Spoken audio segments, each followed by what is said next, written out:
आज हम कक्षा 8 में प्रमेय संख्या के अंतर्गत जो हमने पिछले सवाल बनाए थे उससे आगे बढ़ते हैं। प्रश्न 5वां है। 5वें प्रश्न में निम्नलिखित में गुण बताना है आपको। किसका? गुणन के उपयोग किए गए गुणधर्म अर्थात गुण का नाम बताइए। इसमें क्या कर रखा है? गुणन के 2-3 गुणा दे रखे हैं, हमने पहचानना है कि इसमें कौन सा गुणधर्म लगा रखा है। इससे पहले हमने पहले वाली वीडियो में मैं आपको डिस्क्रिप्शन बॉक्स में भी दे दूंगा, उसका लिंक दे दूंगा, आप वहां से पहला वाला वीडियो देख सकते हैं जहां पर हमने प्रमेय संख्या के गुणधर्म बता रखे हैं। तो उन गुणधर्म के आधार पर जो गुणन का नियम है, जो गुणधर्म बता रखे हैं, अब इनमें बताना है कि इन जो गुणन है ये प्रश्नों में कौन सा गुणधर्म हुआ है। हम देखते हैं पहला सवाल। पहला है -4/5 गुणा 1 बराबर 1 गुणा -4/5। अब यहाँ पर हो क्या रहा है? देखो, पहली संख्या है -4/5, दूसरा क्या है 1, बराबर क्या हो जा रहा है 1 गुणा -4/5, यानी कि 4/5 जो पहले था वह कहाँ चले जा रहा है? बाद में। तो पहली संख्या से हम दूसरी संख्या जो गुणा कर रहे हैं, अब क्या हो रहा है? यहाँ पर पलट जा रहा है, यानी कि उनका क्रम क्या हो रहा है? जो पहली संख्या थी वो बाद में चली जा रही है, बाद वाली पहले आ जा रही है, तो क्रम क्या हो जा रहा है? उल्टा हो जा रहा है। यानी कि उसको हमने क्या बताया था? क्रम विनिमयता। इसको हम लिख सकते हैं गुणन का क्रम विनिमयता नियम।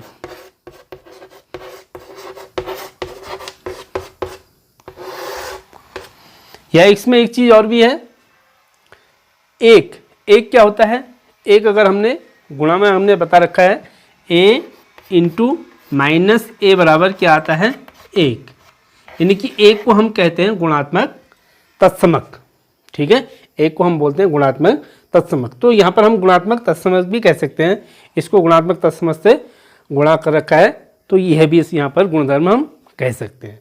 अब दूसरे में आइए, दूसरे में देखिए, यहाँ पर -13/7 गुणा -2/7 बराबर -2/7 गुणा -13/7। यहाँ पर भी करेक्ट वही हो रहा है जो पहले संख्या में हुआ था, पहले प्रश्न में हुआ था। देखिए यहाँ भी क्या हो रहा है? पहली संख्या बाद में चली जा रही है और बाद वाली पहली, यानी कि उनका क्रम क्या हो रहा है? उलट जा रहा है। क्रम विनिमयता नियम कहेंगे यहाँ भी। तो यहाँ भी कौन सा गुणधर्म कहेंगे हम? क्रम विनिमयता।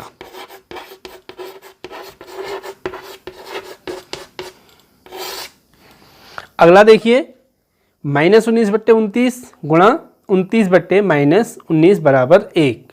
अब यहाँ पर बताइए, अगर किसी संख्या को ऐसी संख्या से गुणा करें जिसको गुणा करने पर हमें 1 प्राप्त हो, तो इस संख्या को क्या बोलते हैं? एक दूसरे के गुणात्मक प्रतिलोम बोलते हैं। तो यहाँ पर देखिए, -19/29 का गुणात्मक प्रतिलोम क्या होगा? 29/-19। तो यहाँ पर हम इसको हम कह सकते हैं, -19/19 गुणा इसको बराबर 1 आ रहा है, तो इसका मतलब एक दूसरे के क्या है? गुणात्मक प्रतिलोम है, तो इसको हम गुणात्मक प्रतिलोम कहें।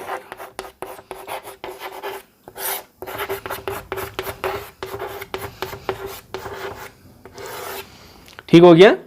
तो हमारे 5 प्रश्न हो गया। हम छठा और 7वां सवाल भी बनाते हैं अभी। छठा प्रश्न है, 6/13 को -7/16 के व्युत्क्रम से गुणा करना है। ठीक है, आपको गुणा करना है 6/13 को किससे? इसका व्युत्क्रम। अब हम क्या करेंगे? पहले इसका व्युत्क्रम ज्ञात करेंगे और उसको किससे गुणा कर देंगे? 6/13 से। तो यहाँ पर लिखेंगे -7/16 का व्युत्क्रम। व्युत्क्रम हमने बता रखा है, -7/16 का व्युत्क्रम क्या आएगा? व्युत्क्रम का मतलब उसको अगर हम भिन्न है तो उसको हम क्या कर देंगे? उलट देंगे, उसका व्युत्क्रम बन जाएगा, चिन्ह वही रहेगा, माइनस क्या बन जाएगा? 16/7। ये इसका क्या होगा? व्युत्क्रम। अगर हम इसको इससे गुणा करेंगे तो 1 आना चाहिए, व्युत्क्रम को संख्या से गुणा करने पर 1 आता है। तो अब हम इस व्युत्क्रम से किसको गुणा करना है? प्रश्न में कह रहा है 6/13 को। अब हम इसको गुणा करते हैं, यहाँ पर लिखेंगे 6/13 गुणा -16/7। अब इसको गुणा कर सकते हैं,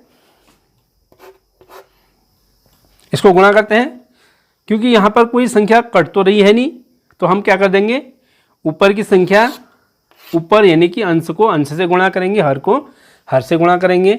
अगर हम 16 16 6 96 और माइनस है ये प्लस है, तो -96 बट्टे 63 91, ये इसका आंसर आएगा। ठीक है,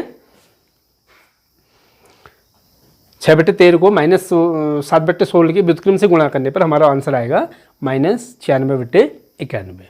अगले प्रश्न में चलते हैं। अब प्रश्न 7वां है।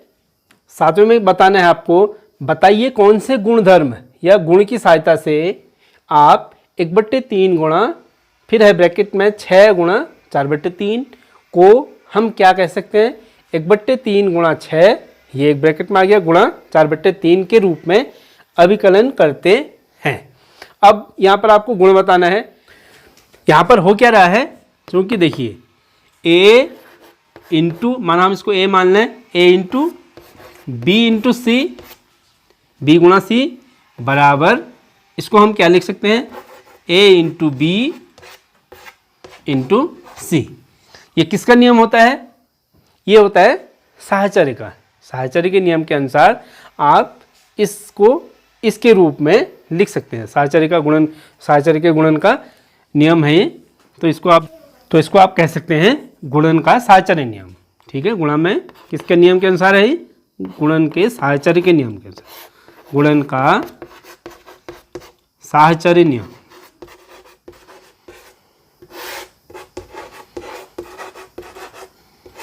ठीक है, साहचर्य नियम के अनुसार हम ये गुणन का है, ये गुणन का साहचर्य नियम हो गया। अब हम आते हैं प्रश्न 8 में। क्या 1 सही 1/8 का गुणात्मक प्रतिलोम 8/9 है तो क्यों, और नहीं है तो क्यों नहीं, हमने ये बताना है। ठीक है, अब हमने देखते हैं इसका गुणात्मक प्रतिलोम निकालते हैं। इसका गुणात्मक प्रतिलोम निकालते हैं, जैसे ऋण 1 सही 1/8 है, इसको हम हल करते हैं। बराबर हम इसको हल करें तो कैसे हल करेंगे, 8 को हम 1 से गुणा करेंगे, 8 1 8, उसमें क्या करते हैं, ऊपर की संख्या को जोड़ते हैं, 8 और 1 9 हो गया, 9/8 लिखेंगे इसको, 9/8। इसको हल करने पर कितना आएगा, 8 1 8 और 1 9, 9/8। इसमें चिन्ह क्या लगा है, माइनस लगा है, तो -9/8 आएगा। ठीक है, अब क्या करना है हमने, इसका गुणात्मक प्रतिलोम ये है 8/9 है या नहीं, इसको चेक करना है। तो हमने इससे पहले बता रखा है, किसी भी संख्या के गुणात्मक प्रतिलोम को उस संख्या से गुणा करने पर हमें कितना प्राप्त होता है, 1 प्राप्त होता है। तो अब हम इसको इससे गुणा कर लेते हैं। गुणा करने पर अगर हमें 1 मिल जाएगा तो हम कह देंगे गुणात्मक प्रतिलोम है। अगर हमें 1 नहीं होगा तो हम कह सकते हैं गुणात्मक प्रतिलोम नहीं है। अब हम यहाँ पर चूँकि इसको इससे गुणा करते हैं, -9/8 गुणा 8/9, ये संख्या को हल करा हमने, -9/8। इसको हम जो बता रहा है कि गुणात्मक प्रतिलोम है उससे गुणा करते हैं।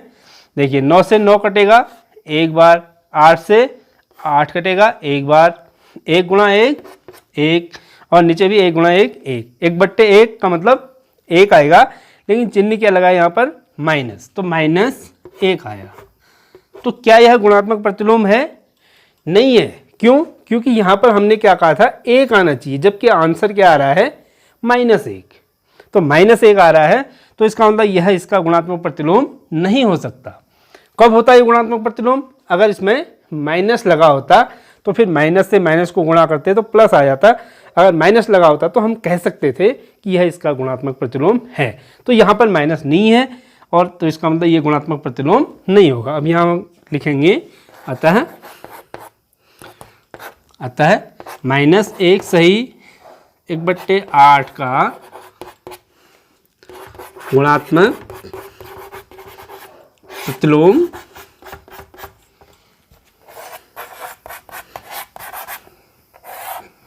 8/9 नहीं है।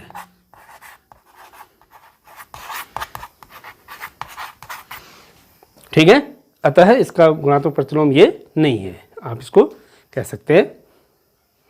ठीक है, थैंक यू।